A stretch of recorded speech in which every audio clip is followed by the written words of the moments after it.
Cool. So, yeah, my presentation is going to be a little bit of a kind of deeper dive into some of the kind of like sort of standard methods and some of the biology behind what's going on in enhancers. Actually ties in quite well with Dan's talk yesterday. He could have had one slide about transcription factor binding site enrichment. That wasn't actually my work, but you know, this is essentially the methods, some of the methods behind that. I'm not sure exactly what they did. There'll be kind of other layers on top and ways to make the plots look very nice and all that kind of stuff. But fundamentally, you know, this all works in the same kind of way. So just to give a kind of like overview of the next kind of hour or so, there's going to be a little bit of a sort of biological introduction. Just going to talk about enhancers, talk about what ATAC-seq is, what transcription factors are, what PWMs or position weight matrices are, because not everyone has kind of covered this in their sort of back in the day when they were studying. And then we're going to have a sort of shortish demonstration. Unfortunately, kind of given the constraints of this format of teaching, it's kind of hard to kind of follow along exercise. So I will go through the code. We can ask questions then, you can ask questions at the end if there's anything else you want to know or any wild speculation you want to make about enhancers. That's the time for that. And then I will give you details actually at the end of the talk if you want to go and find this code and this data yourselves, if you want to steal it for your own analysis, if you want to just kind of figure out how it works. That's all good. So yeah, so the presentation is going to be a bit of background on transcription factor enhancers, a bit of background on ATAC-seq, what it is and how you analyze it, and then just a little bit of a kind of sort of vignette about how PWMs work. So I'm sure a lot of people know these things, but transcription factors are the DNA binding proteins which regulate gene expression. The word is sometimes used to also refer to parts of the kind of transcriptional machinery, so things that bind to polymerase II in this kind of huge complex that kind of form the promoters. But we're really interested in these kind of inducible factors which have a kind of sequence-specific regulatory property, right? So broadly speaking, how TFs work is that when they're expressed, when they're active, which is often as a result of like cell signaling processes, for example, they diffuse the nucleus and they bind directly to regulatory features. And they do this by recognizing specific DNA sequences. For one example would be the promoter of like a target gene. Also, of course, enhancers. There are lots of transcription factor binding sites at enhancers. And it's worth noting that transcription factors are very highly conserved along vertebrates. I'm not sure to what extent this has been kind of formally tested, how different the binding sites are between species, but it's kind of more than acceptable for kind of high-level analysis to simply use the same sequence logos between sort of that we derive from human and mouse experiments on fish species. There's even quite a few transcription factors that conserve between, say, vertebrates and invertebrates, so I don't think this is a too big a stretch. This should say as well, given that these are sort of developmental data sets, that transcription factors are often studied in the context of development, and particularly you can see on the images on this slides, they're not fish. I'm sure you all know that. These are images from the fly embryo, but you have these amazing sort of spatial patterns of transcription factor expression. There's a real kind of logic behind sort of you know, what's active when and how these factors, like quite a small number of factors, give rise to sort of patterning of the whole embryo. I mean, this is better studied in Drosophila, and it's probably a slightly simpler, kind of more explainable system in Drosophila, but there's bound to be something very similar happening in fish and humans and all vertebrates, really. And they're really responsible for kind of defining features at every stage of the embryo. So, you know, both kind of gross body patterning, where's the head, where's the tail, down to like, you know, which bit of the eye is a cone, which bit of as a rod, all that kind of stuff is very much kind of driven by TF. So they're super important. Yeah, I mentioned the thing about cell signaling already. So yeah, in the context of sort of regulatory analysis, there's really both enhancers and promoters are important. And I think the model of promoters is maybe slightly more better understood. It's maybe more familiar to people. which is that, you have this small sequence upstream of the gene where things can bind and sort of directly start transcription. But there's actually many, many more enhancers than there are promoters in vertebrate genomes. Some people estimate up to sort of maybe 100 to 1 or more. There's like analyses in the human genome which define, over 1 million regulatory elements. Yeah, probably many of those aren't really biologically important, or they're not kind of, maybe they're experimental artifacts, but there's certainly a lot of these things, and they're certainly very important. And many people believe, this isn't really a kind of a validated point, but that sort of having this extra layer of regulation gives you the complexity to kind of build organisms like a fish or even a human, right? Because we've only got sort of 20,000 genes. Okay, someone's got more because of the duplications, but probably most of those are doing the same job. 25,000 genes is not, it doesn't seem like enough to generate the complexity required for sort of higher organisms. And maybe what these enhancers do is gives you a kind of extra layer of logic to do kind of more complicated things. It's just a thought. And now it's actually quite hard to figure out where enhancers are, mostly because the DNA sequence enhancers is not actually very well conserved at all.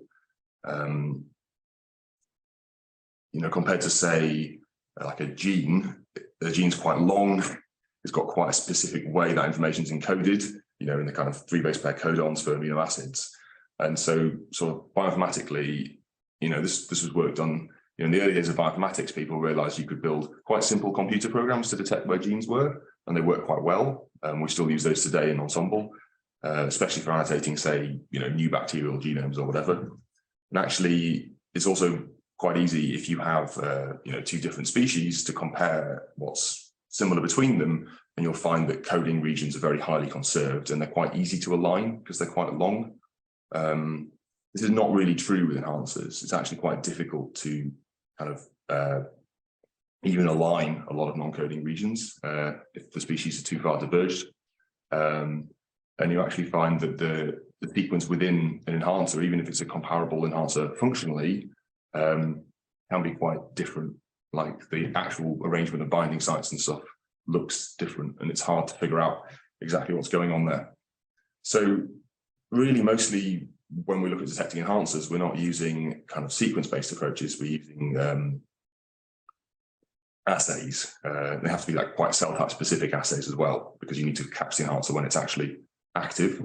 And there's a couple of different ways to do this. So based on like the sort of biological model in the first slide, the TFs, first of all, TFs have to bind an open chromatin, and then either the TFs themselves or they recruit other factors, kind of activate, transcription, or activate sort of histone modification or other kinds of stuff that happens.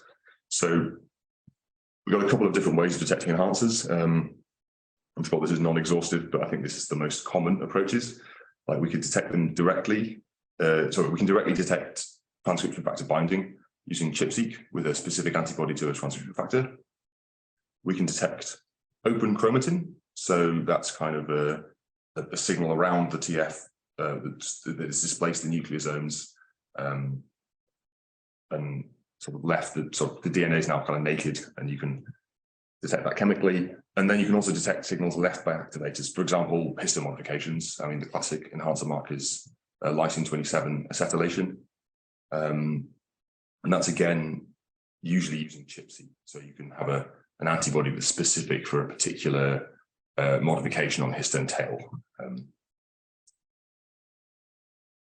And so it says AQUA-FAANG here. I don't know about everything, but certainly AQUA-FAANG and ChIP-seq, the projects I'm involved in, are using ATAC-seq. And it has quite a few advantages. On this slide. No, they're not. Okay, so really, ATAC-seq is quite a simple protocol. I think it's a 2-step protocol in the lab. It's a lot easier than the kind of a different technology for detecting DNA, open chromatin, which is DNase-seq. Takes much longer. And also because it's based on sort of insertions into DNA rather than antibodies, that's actually a little bit more, I think it's quite a lot more efficient, and it tends to be cleaner as well. So A little bit of detail on ATAC-seq. This is a figure from the original paper back in 2013.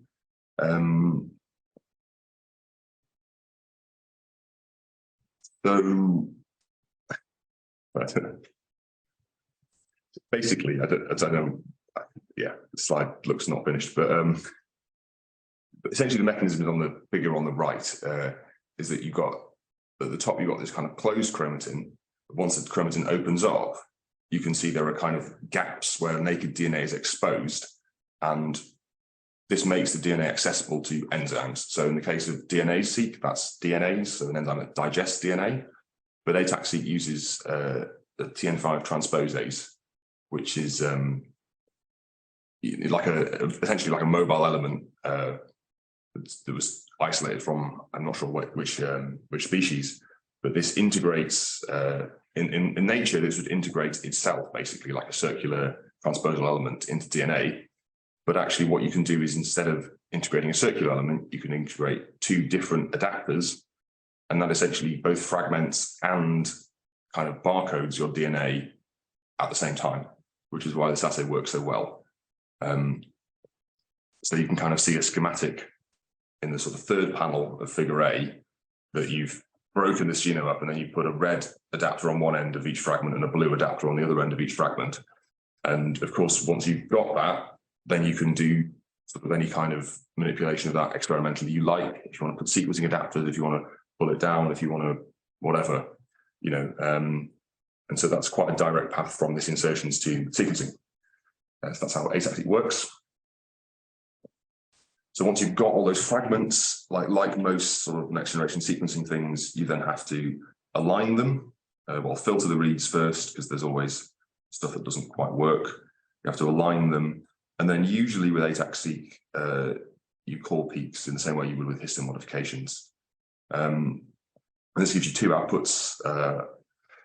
This gives you the contiguous kind of tracks, wiggle tracks, and it gives you these kind of discrete regions of peaks, which is quite useful. And that's kind of mostly what we work with in regulation is these peaks, because they define particular regions. But it can often be useful to go back to looking at the raw data if you have any kind of queries or questions. If something doesn't make sense, you know, it's always worth checking. And then there's also some other sort of steps on top of this base analysis that people do. For example, there's a tool called NucleoATAC, which sort of looks at nucleosome positioning and nucleosome-free regions within ATAC-seq peaks. I'll talk a little bit about that later in the practical. And so, yeah, this is just a sort of bit of a summary slide, really, but it is quite a tricky question, this kind of with enhancers and transcription factors. You can see that something is happening there, but it's actually quite tricky to figure out exactly what's binding without doing a lot of experiments. And some of this is just because we don't actually have a really complete understanding of the biology. There's quite a few reviews you can look at if you're interested. But there's sort of a few competing theories as to how transcription factors cooperate at enhancers and sort of what consequences it has for gene regulation. But sort of regardless of exactly what's happening, it's definitely the case that most enhancers have a combination of both weak and strong binding sites for many different TFs, and they often have multiple copies of binding sites for the same TF. This is quite a feature that's sort of present everywhere. And so what we can start to do is to look at which motifs are present at a particular enhancer by comparing them to known transcription factor binding sites from previous experiments. But it's worth saying that there's no kind of one-to-one correspondence here, because the motifs are actually quite, they're quite weak. Like there's not a lot of information in a particular motif. So you can get a lot of sort of false positives here. It's tricky. So usually what people do, and this is what Dan showed yesterday, and this is what I'm going to show today, is that what we do, we look for transcription factor binding sites which are enriched across many enhancers, which gives us some kind of confidence that the results are actually kind of correct, which is sort of by sheer weight of numbers, So we're looking for enrichment rather than, an analysis that might say, oh, we believe this particular transcription factor binds to this exact enhancer. You know, the technology isn't quite there to say that yet. As a brief note, that there are kind of attempts people have tried to use to sort of get around this problem. You can look into sort of footprinting is one, and there are other kind of machine learning approaches. You can sort of research them yourself if you're interested. I'm not sure that kind of any particular method has really gained widespread acceptance, but you know, who knows? Maybe one day we'll see. And so, yeah, just going back to how we actually do this in practice, then you can see all these logos on the far right hand side, these kind of PGM logos that people show a lot in talks. I'm just going to take 5 minutes to go through what these actually are, because I think it's worth knowing, even if you know you're not actually using them yourself. And then I think that's probably going to be the end of the talk. How many for time? That's 5 to 10. Yeah, okay. So yeah, PWM is called a position weight matrix. What it is it's like a statistical representation of how likely a particular base is to appear in a particular transcription factor binding site. So if you look at the logo in the right-hand corner, what it's really saying is that if we start at the far left, we start at base 2, it's saying at position 2, it is, you know, if it's a real binding site, it's quite likely there's a T there. And then position 3, it's saying if this is a real binding site, it's quite likely there's an A there. And then position 4, it's saying if this is a real binding site, it's almost certain that there's an A there. So you see this kind of, it's very much a probabilistic method, right? It's not kind of, it's sort of entirely based on what's more or less likely. And the information content is a way of representing that probability, basically, that allows you to get a score. And so these have been created for sort of many TFs. Sometimes they can be derived from ChIP-seq experiments, and sometimes some people have done very specific kind of high throughput assays like SELEX, which use synthetic DNA, sort of multiple rounds of enrichment to kind of get a kind of more kind of biochemical sense of exactly what the TF binds. So yeah, mathematically, PGM is the sort of log2 base of the probability of seeing, seeing a given base. That's 2 different uses of the word base in the same sentence. I'm sorry. Yeah, it's the log probability basically of the seeing a particular nucleotide. And that's derived from a sum of counts all over binding sites. So there's no dependence between sites in these models. They're all dependent. And it's sort of generally understood to correlate with binding energy, but it's not the same thing.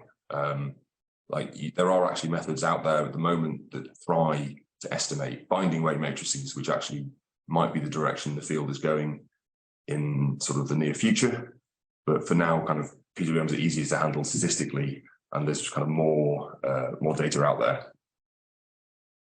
But you know, for PWMs and there's for any kind of binding energy matrix. And yeah, we've already said they can get them sort of de novo from a particular analysis, or you can use from a database. But it's usually, now we've got so much data, you know, from SELEX particularly. To my mind, it makes much more sense to use a database, because otherwise you have a problem of, once you've learned the motifs, which is quite a noisy and quite a difficult process to do, you then have to match them against a database anyway to figure out what's happening. So unless you have a very specific reason you're trying to discover kind of new transcription factors or new sequence features, I think the database is the way to go. Yeah, so that's what PGMs are. So I think if we pause briefly, if anyone has anything they want to say or any questions about the kind of background part of the talk. And then I can quickly go over what's going to happen in the training.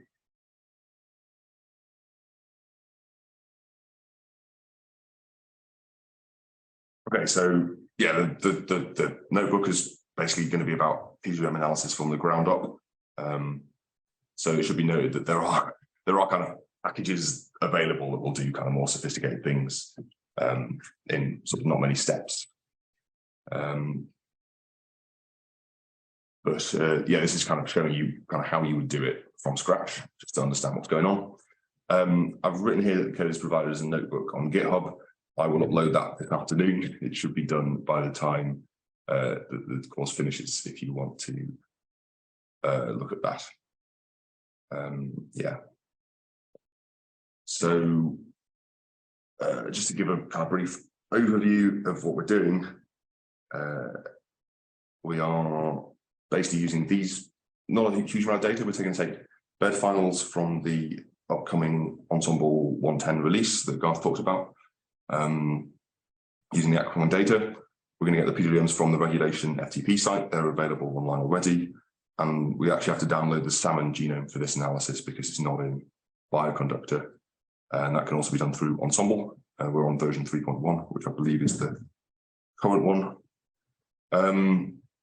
And yeah, we're just going to we'll go through what we're actually doing when we do it. So yeah, that's the kind of conclusion of the talk.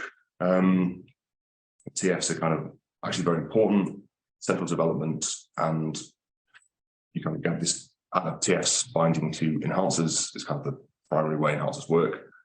We can detect enhancers using ATAC-seq because TFs open Chromatin, but there are other methods you can use.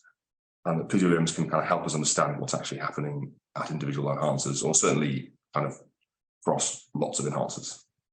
I'm going to briefly say what I'm working on is tools to kind of give a more precise spatial definition of enhancers using a similar approach to kind of nuclear ATAC. And I'm looking at alternatives to both enrichment and footprinting for kind of assaying how active transcript factors are.